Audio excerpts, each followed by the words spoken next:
Tony Kurre Radio and Tony Kurre Live every Monday through Friday morning between 7:30 and 9:30. The Kurre and Claypo Show now airs on Thursday mornings, by the way. You can replay the show between 6 and 8 every Monday through Friday as well, and Live Wire Wednesday later on tonight. Blues Almighty with Austin Hanks a little bit later on tomorrow night, and the Damon Johnson Show of Leonard Skinner, Alice Cooper, Thin Lizzy, Brother Kane, and more. That airs at noon and 8 on Fridays. Right now, a very special guest joins us right here on Tony Kurre Radio Live. We haven't had him on for the last couple of months, but it's time to do a little college football wrap-up. We'll take some NIL stuff, and we'll also talk about some expansion. And yes, I want to get into one of my favorite sports, hoops.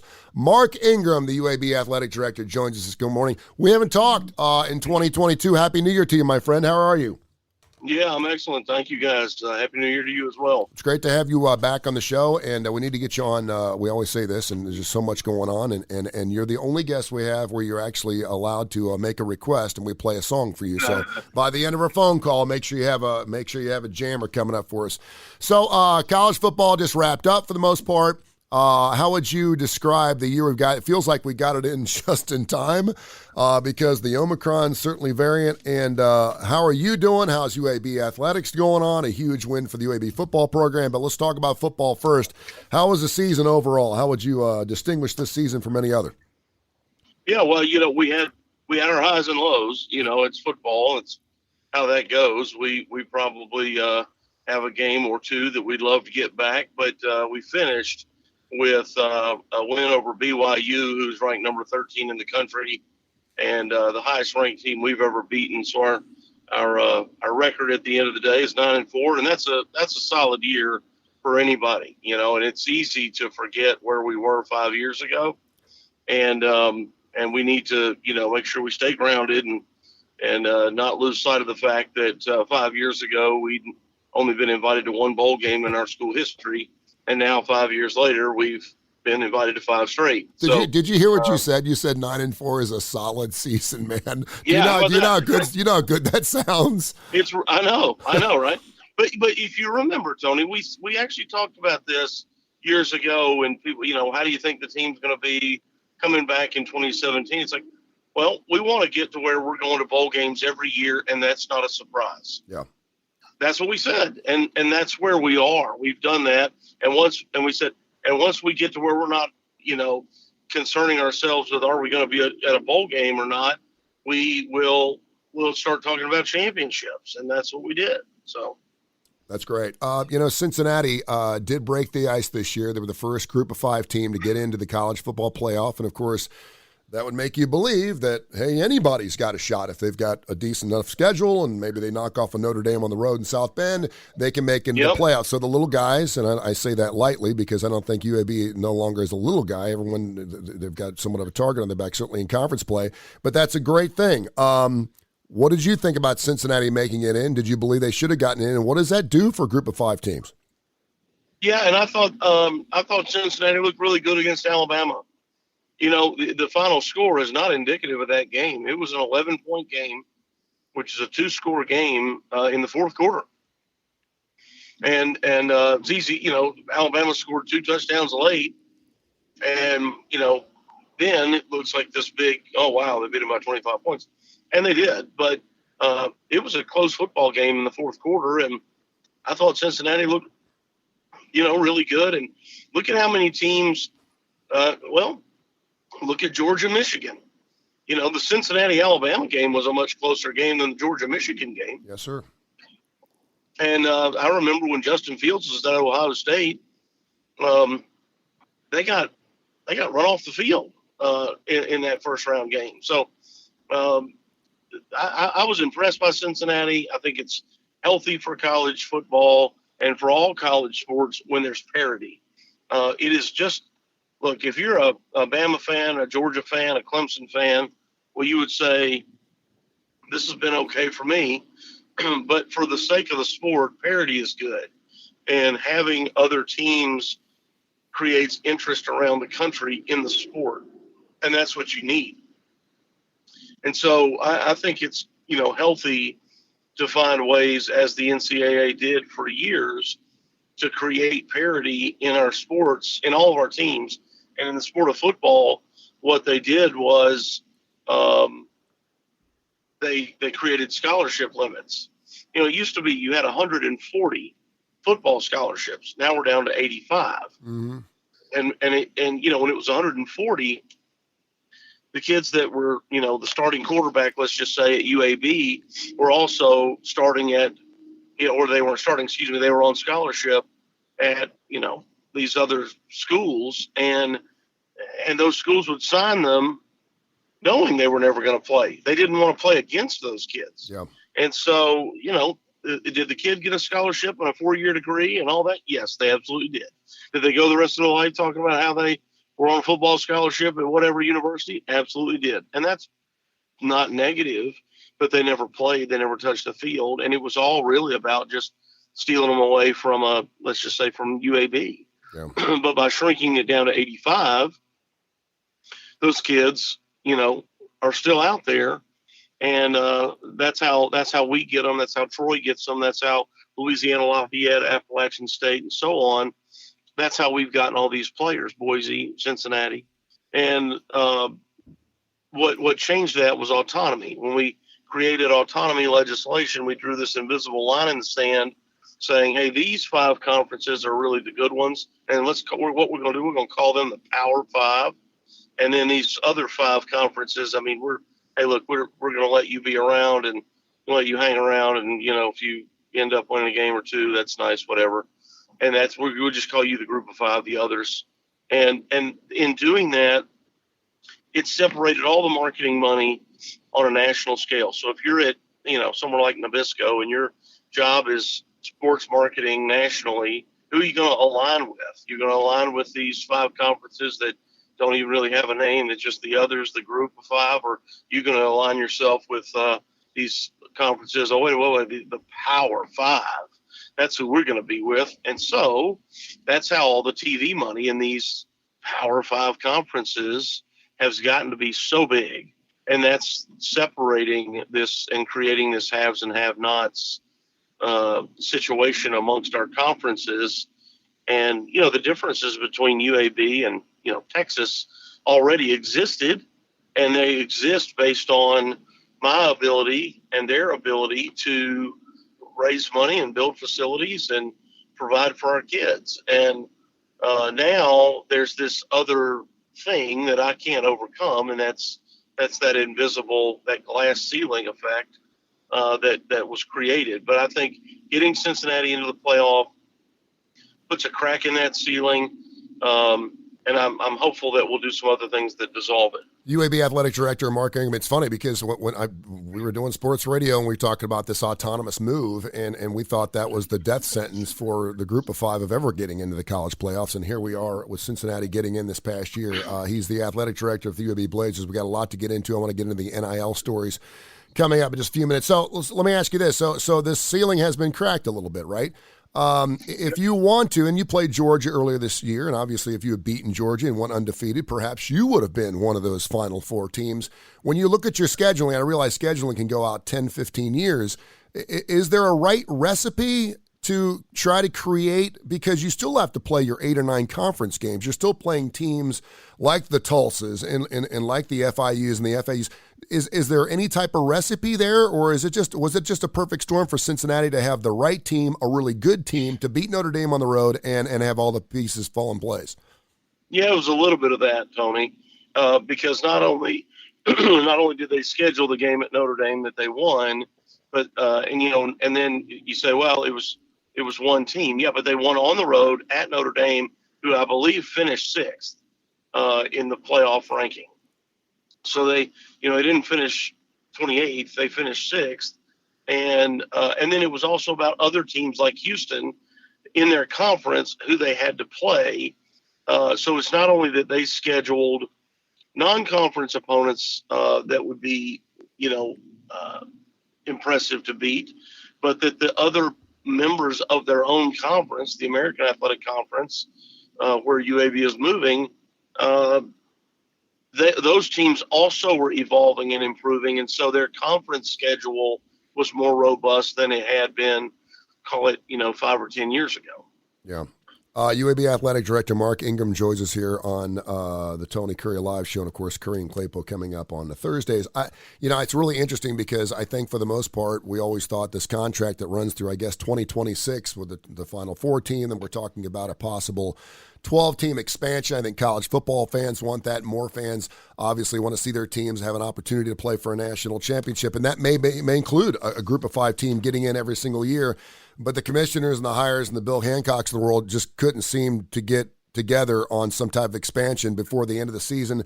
We're talking about automatic qualifications. We're talking revenue distribution. We're talking about bowls. How do we utilize those in order to get these 12 teams? Where are they going to play?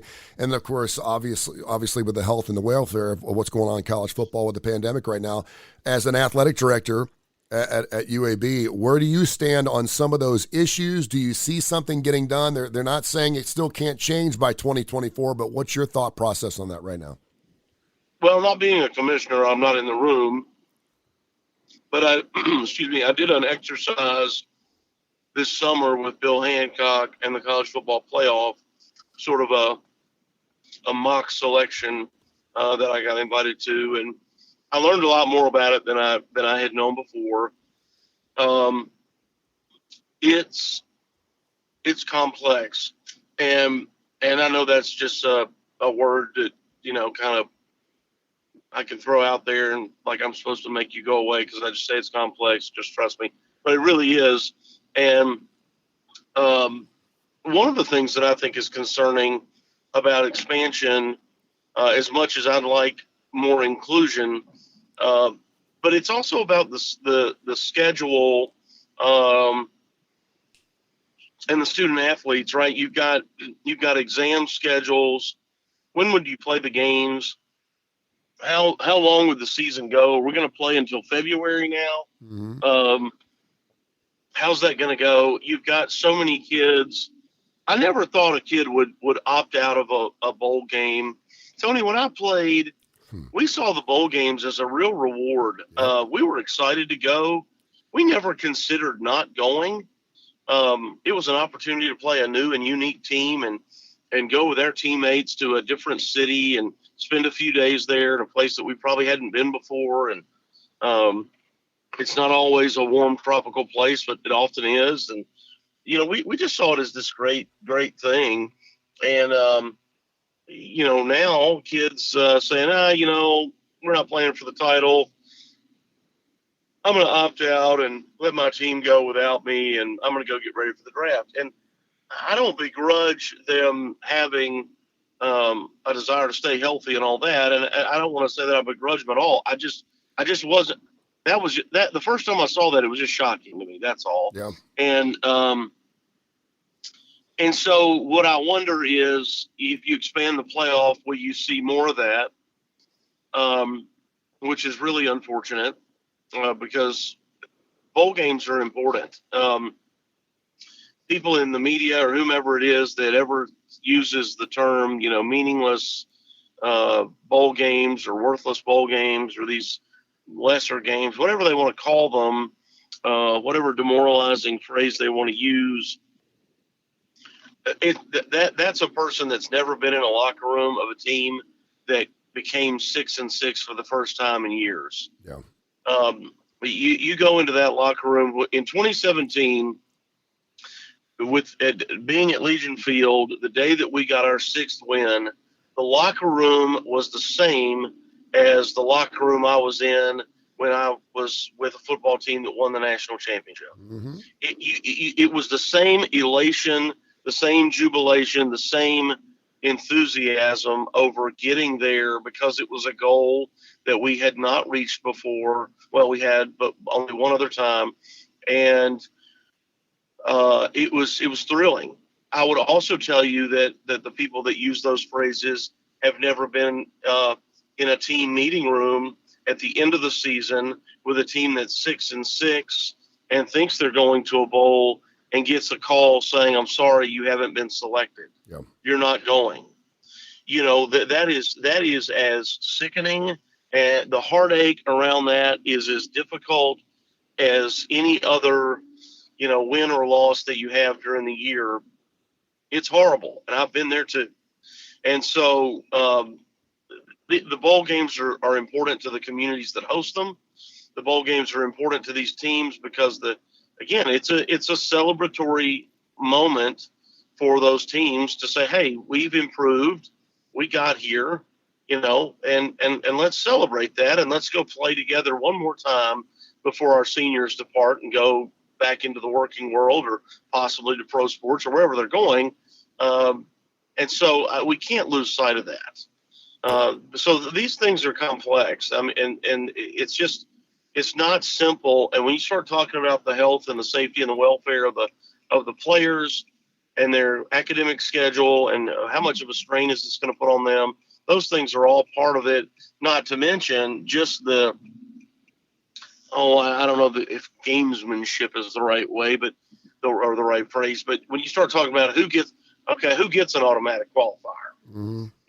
Okay, well, of course, the anointed, all-powerful Power Five, they're all going to get an automatic qualifier. But what about the American Conference? Does it get an AQ? What about the Sun Belt? What about Conference USA? What about the Mountain West? Do they get AQs? Why don't they get AQs? So then you start arguing about, who and why do they not? And I mean, these debates are healthy and robust discussions, I'm sure.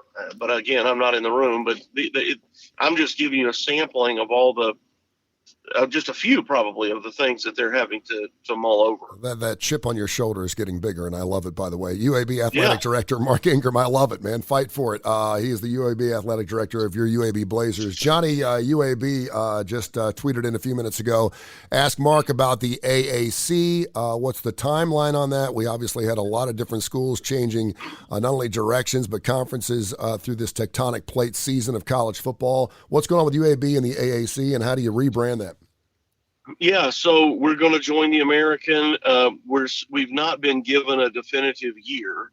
It's the fall of 23 or fall of 24 at the latest. So we believe it'll be 23, but we've still not gotten a definitive date. And it has most everything to do with when will Cincinnati, Central Florida, and Houston depart the American. Gotcha. And that, too, has not been defined yet, though there has been Bob Bowlesby, the commissioner of the Big 12, has been quoted as saying that he anticipates them getting there in 23.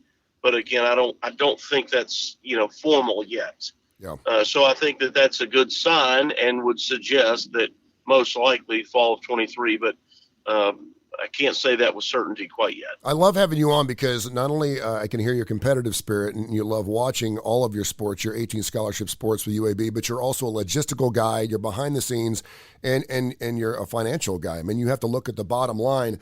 You said this, you've been saying this for 2 years on Tony Kurre Radio about the NIL. It's a lousy idea. It's not a good idea. We gave them the stipends. These kids have gone from not being able to buy a pizza for their date on a Friday night to now driving, brand new Beamers on campuses. With that being said, this crazy story came out, and I guess it's really not that crazy, about 6 or 7 days ago, about how A&M boosters evidently allegedly paid upwards of $30 million to have the top overall 2022 class.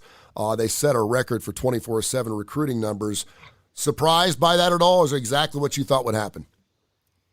Well, I'll say this as it relates to Texas A&M, and I don't want to speak about something I don't know about, but I've also seen an article where their athletic director, Ross Bjork, is denying that. So let's just keep that word alleged, Andy, here as we're talking about it. I'm not surprised, though, take them out of it. I'm not surprised in the least that people are using it as an inducement. That's the one thing that we called the kind of the worst thing you could do is pay a player. When you start giving cash inducements to get recruits, you've sort of violated the sanctity of amateurism. And we were paying student athletes through their academic support, right? Through their educational needs. We were paying them with scholarships. And then you say, well, what else we also feed them and we pay for their housing. And then we pay for, I bet our student athletes get $1,000 in clothes every year between shoes and warm-ups and sweats and T-shirts and shorts and whatever. Mm-hmm. So there's all these other things, free tutors, and there's a lot of other kind of side benefits, these ancillary benefits that we were over time have been permitted to provide and add on to what, the academic mission is. But when you start just giving them cash for no particular reason, you've violated our most, precious rule here, and the thing that makes us special and separates us from professional sports. And so am I surprised? No, I'm not surprised. Everybody in college athletics said it was going to happen the day as soon as it started. And you've got grandstanding politicians who got involved in this for one reason and one reason only: themselves. Mm-hmm. They got involved in it because they're smart, and they saw that it was a popular topic that gave them national attention and assists them in their future campaign for president. And so you've got some senators and Congress men and women who saw it simply as an opportunity that they could seize in the moment to popularize their name on a national scale. And in conversations that I had with some of them directly, it was incredibly clear they had no idea even really what it was. They would just say what it was like rhetoric. They just said what they were told to say. We're going to fight for these kids. We're going to, you bullies in college athletics, you athletic directors, you meanies, we're going to fix this. I didn't know we needed to be fixed. I mean, we've been running this for a while, doing pretty good. It's everybody seems to be happy for the most part until you tell them they shouldn't be happy, and then they're not happy.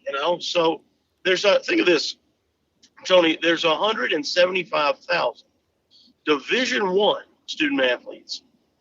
175,000 Division I student athletes. How many are getting any money from name, image, and likeness? Not many. Yeah. Not many. Out of 175,000. And in one breath, we say, again, I say we, the folks who kind of stood up on the table saying, pounding their fists, saying we've got to, at the pulpit, we've got to do something for these poor, innocent victims that we call student athletes. We've got to do something for them.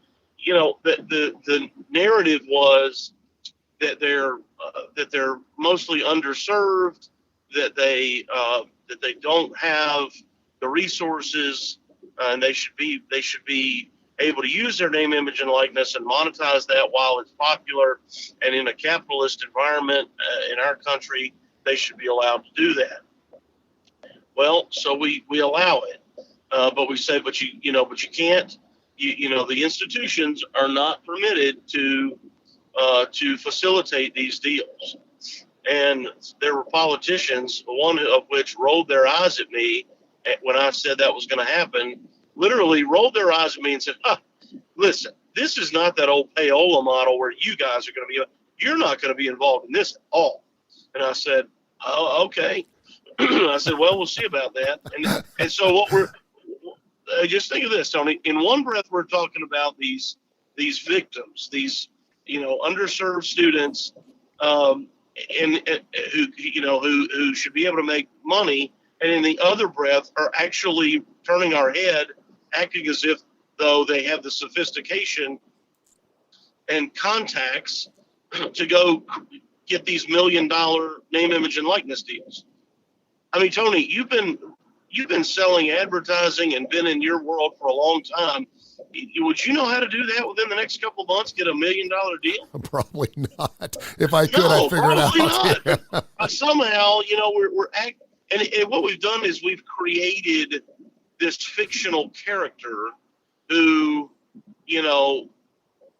was homeless or in and out of foster care, but magically, as soon as they became a great athlete at the age of 17, was able to become a corporate CEO and go start, meeting with Microsoft and having conversations, with Bill Gates and Warren Buffett and putting together deals. It's silly to suggest that this is not, that we're not in, that the schools are not involved. It's ridiculous. Now, out of 175,000 student athletes, are there stories where student athletes are growing up, let's call it homeless or in and out of foster care? Absolutely. There are those unique stories, but that's what they are. They are unique stories. They exist, but it's not, but half of the athletes are not that. And that's kind of the way it's mischaracterized, is that, all of them show up in rags with can't rub two pennies together, and we've got to do something because the corporate fat cats at the universities and the NCAA are, like I go to bed sleeping on a pile of cash every night and smoking cigars and drinking wine. And it's just, that's how I spend my day. Yeah.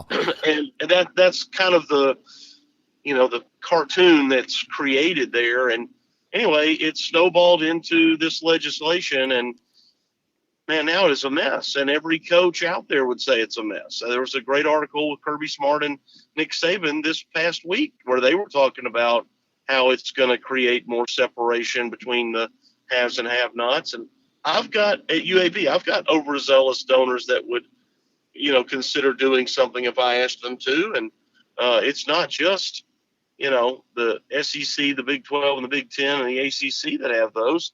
We've all got them. Mm-hmm. We may not have as many, but we've all got them. UAB Athletic Director Mark Ingram, just a couple more questions, and I'll let him make a request here to play on Tony Curry Radio. One of the most awkward, anxiety-filled games I've ever seen was late last year when UAB hosted West Virginia and Bobby Huggins' team down at the BJCC in the Classic. They are the most obnoxious fan base I've ever seen in my life. I wanted to beat their ass so bad, and I was sitting with my son, and it was everything I could possibly do to not take a swipe at somebody. Unfortunately, UAB led the entire game and lost that game. It drove me crazy. Despite that, though, 13-4 in the season, 3-1 in conference play. Andy Kennedy has got himself something pretty special. This reminds me of one of those teams. Yeah, they lost in games they shouldn't have, but this reminds me of a team that could get really, really hot and have a really, really special year. What do you see from Andy's bunch? Yeah, I agree with you, and Andy will be the first to tell you that he thinks he ought to be undefeated.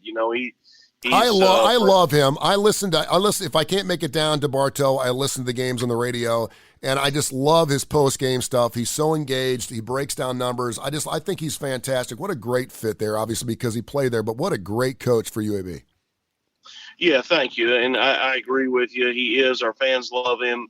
And, when I interviewed him and I called around to people that he had worked with before to say, okay, I know what his record is, but tell me what he's really like. What's he like to work with? And one of the phrases that they got used a couple of different times is Andy's the most self-aware person that I've ever worked with. And I would say that now that I've worked with him, and that's what others had said. And it is that he doesn't make an excuse over a loss. If we're bad, he just says, we played bad. Steve was bad, Joe was bad, Sarah was bad, Mitchell was bad, Kevin was bad, whoever it was. We couldn't make a shot, we couldn't make a free throw, couldn't make a layup, couldn't get a rebound. He'll just say it. And I appreciate that. Like, I don't need to be told that we were actually better than we were, and then given some unusual statistic about how we actually really did win the game, even though we didn't win the game. And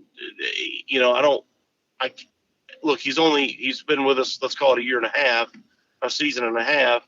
But I can't recall a time where one time he's complained about officials. Yeah. And said, that was a terrible call. We can't believe we didn't get that call or whatever. We may remark about everything was good. And then there was that foul call. They got to go to the line. And, when he made those two shots, we knew it was, but that's just commentary about the game. But it's not one time has it been, hey, I'm calling the league office and I'm going to tell them, this game's under protest. There's not even any suggestion of that, which I really appreciate out of him. And the team is great. Come down and watch us tomorrow night, Thursday night. We'd love to have you. Bring Santos down there. We'd love to have you down at the game. And we've got a game a home series this weekend, Thursday, Saturday, and we'd love to get some fans out because it's a special team with a lot of talent. And we're not like anybody. We're not perfect ever, but boy, I tell you, when they're playing the way they're capable, they are fun to watch. They're exciting. They're intense on defense. A lot of steals, a lot of dunks. It's fun. They are the epitome of scrappy for sure. Hey, Mark, thank you so much for your time, man. We appreciate all the time you've given us, and let's catch up soon. You got a request you want to hear on Tony Kurre Radio this morning, and I'll play it for you.